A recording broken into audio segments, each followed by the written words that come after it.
नमस्कार, मैं हूं अंकुर और आप देख रहे हैं सत्यहिंदी.com। सत्यहिंदी.com को आप लोगों का लगातार भरपूर प्यार मिल रहा है और इसीलिए हम आगे भी बढ़ रहे हैं। अगर आप चाहते हैं कि हम इसी तरीके से आपको सच दिखाते रहें तो आपको एक काम करना होगा और वो है डिस्क्रिप्शन में दिए हुए लिंक पर क्लिक करिए। चलिए अब एक नजर डाल लेते हैं अब तक की सुर्खियों पर। राजस्थान के मुख्यमंत्री अशोक गहलोत ने मध्य प्रदेश प्रशासन द्वारा रामनवमी के जुलूस के दौरान पथराव करने के आरोपी लोगों के घरों को बुलडोजर से गिराने को लेकर कहा कि प्रधानमंत्री को भी बिना जांच के किसी के घर को गिराने का अधिकार नहीं है। उन्होंने कहा कि आपको यह अधिकार किसने दिया है? यहाँ तक कि मुख्यमंत्री और प्रधानमंत्री को भी ये अधिकार नहीं है कि वो बिना किसी जांच के किसी को दोषी पाए बिना किसी का घर गिरा दें।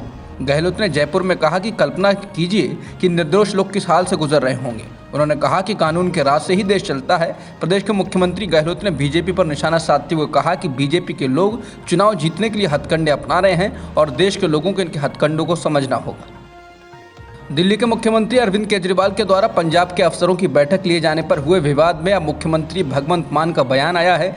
भगवंत मान ने गुरुवार को कहा है कि उन्होंने ही अफसरों को अरविंद केजरीवाल के पास भेजा था।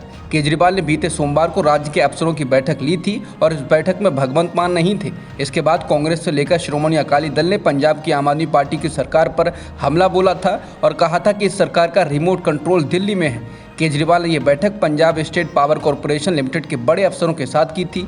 भगवंत मान ने पत्रकारों से बातचीत में कहा कि ट्रेनिंग के लिए अगर ज़रूरत पड़ी तो वो अपने अफसरों को गुजरात, तमिलनाडु, आंध्र प्रदेश और यहाँ तक कि इजरायल भी भेजेंगे। उन्होंने कहा कि इसमें किसी को क्या आपत्ति है। पंजाब के पूर्व मुख्यमंत्री चरणजीत सिंह चन्नी ने बताया है कि उन्हें ईडी ने खनन मामले में पूछताछ के लिए बुलाया था। चन्नी ने ट्वीट कर जानकारी दी है कि वो बुधवार को ईडी के सामने पेश हुए और उनके सवालों के जवाब दिए। उन्होंने लिखा कि जो भी उन्हें जानकारी थी उन्होंने ईडी को बता दी है। चरणजीत सिंह चन्नी के मुताबिक इस मामले में ईडी ने अदालत में चालान पेश कर दिया है। पूर्व सीएम का कहना है कि ईडी ने उन्हें फिर से आने को नहीं कहा है। आरएसएस के सरसंघ चालक मोहन भागवत ने 15 साल में भारत के अखंड राष्ट्र बनने की कल्पना की है। हरिद्वार में उन्होंने प्रवास के दौरान कहा कि सनातन धर्म ही हिंदू राष्ट्र है। 15 साल में भारत फिर से अखंड भारत बनेगा और ये सब हम अपनी आंखों से देखेंगे। उन्होंने कहा कि हम अहिंसा की ही बात कहेंगे, पर यह बात हाथ में डंडा लेकर कहेंगे। हमारे मन में कोई दोष नहीं, शत्रुता भाव नहीं है, लेकिन दुनिया शक्ति को ही मानती है, तो हम क्या करें। शिवसेना सांसद संजय राउत ने आरएसएस प्रमुख मोहन भागवत के अखंड भारत पर बयान को लेकर कटाक्ष किया। पत्रकारों से बातचीत में राउत ने कहा कि आप ऐसा 15 साल में नहीं 15 दिन में करिए। संजय राउत ने कहा कि अगर अखंड हिंदुस्तान की कोई बात करता है तो उसे सबसे पहले पाकिस्तान के कब्जे वाले कश्मीर को हिंदुस्तान में जोड़ना होगा, विभाजन से पहले वाले पाकिस्तान को जोड़ना होगा।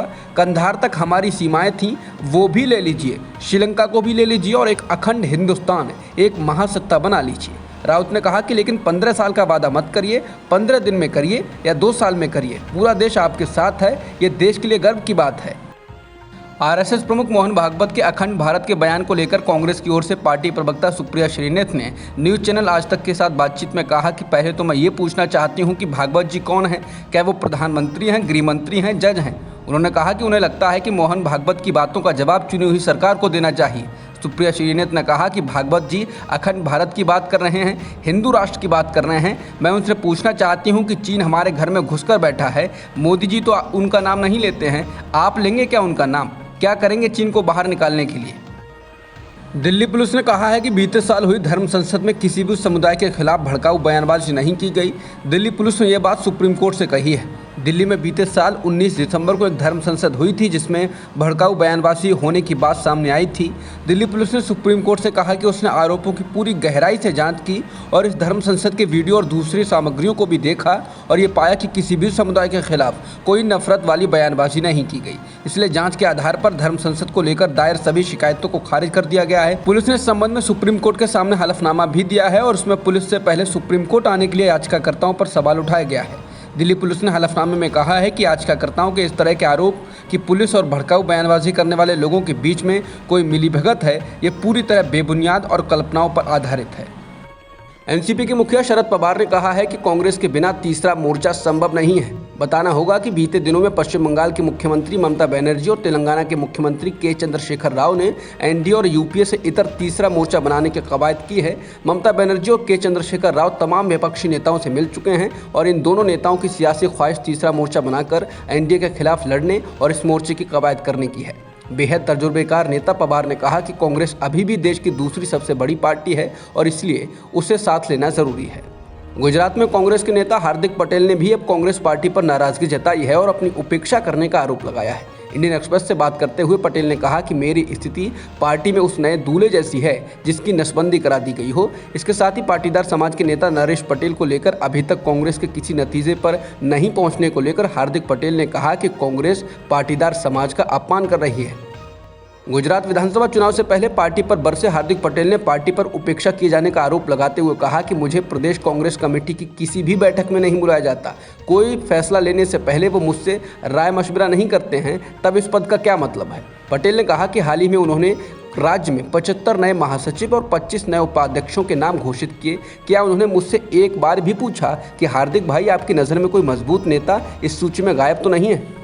इमरान खान से नाराज मानी जा रही पाकिस्तानी सेना ने अब प्रेस कॉन्फ्रेंस कर अपना पक्ष रखा। पाकिस्तानी सेना की ओर से DG ISPR general Babar Iftikhar ने कहा कि सेना का राजनीति से कोई लेना देना नहीं है, उसको राजनीतिक बहसों से दूर रखना चाहिए। उन्होंने कहा कि पाकिस्तान के सशस्त्र बलों के खिलाफ अभियान चलाया जा रहा है और गहरी फर्जी तकनीक का इस्तेमाल कर पूर्व अधिकारियों के फर्जी संदेश बनाए जा रहे हैं। इसके साथ ही उन्होंने कहा कि राष्ट्रीय सुरक्षा समिति के बयान में विदेशी साजिश का कोई जिक्र नहीं है। उन्होंने इमरान खान का जिक्र करते हुए कहा कि अमेरिका ने सैन्य ठिकाने नहीं मांगे थे, लेकिन अगर उन्होंने पूछा होता तो सेना प्रधानमंत्री इमरान खान की तरह ही जवाब देती। उन्होंने एक और बात का खंडन करते हुए कहा कि सेना की ओर से इमरान खान को कोई विकल्प नहीं दिया गया था, विपक्ष ने 3 विकल्प दिए थे। साथ ही इस बात का भी खंडन किया कि सेना प्रमुख जनरल कमर जावेद बाजवा अपना कार्यकाल बढ़ाना चाहते हैं। उन्होंने कहा कि बाजवा अपने कार्यकाल के विस्तार को स्वीकार नहीं करेंगे और इस साल नवंबर के अंत में ही सेवानिवृत्त होंगे। अब तक की खबरों में इतना ही।